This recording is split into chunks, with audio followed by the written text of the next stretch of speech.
हरे कृष्ण। तो आसंतु जानिबा द्रोणाचार्य अर्जुन को कौन प्रतिज्ञा देइथिले। तो अर्जुन पक्षीर आखि को लक्ष्य करी एकाग्रतार प्रमाण कर देइथिले।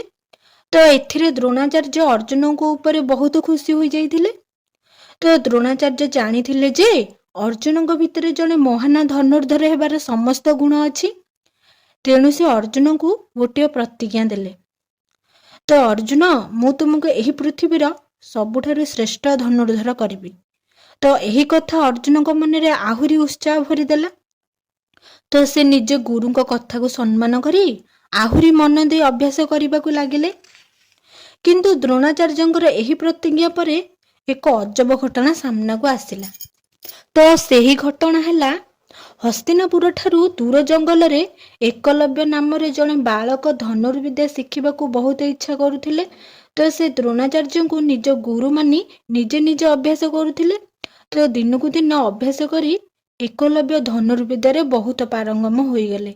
किंतु एकलव्यंक एही प्रतिभा द्रोणाचार्य सामना को आसीबा परे कौन हैला आउ अर्जुन को देइथिबा प्रतिज्ञा को द्रोणाचार्य किपरि रक्षा कले ताहा जानिबा आमे परवर्ती एपिसोड रे। हरे कृष्ण।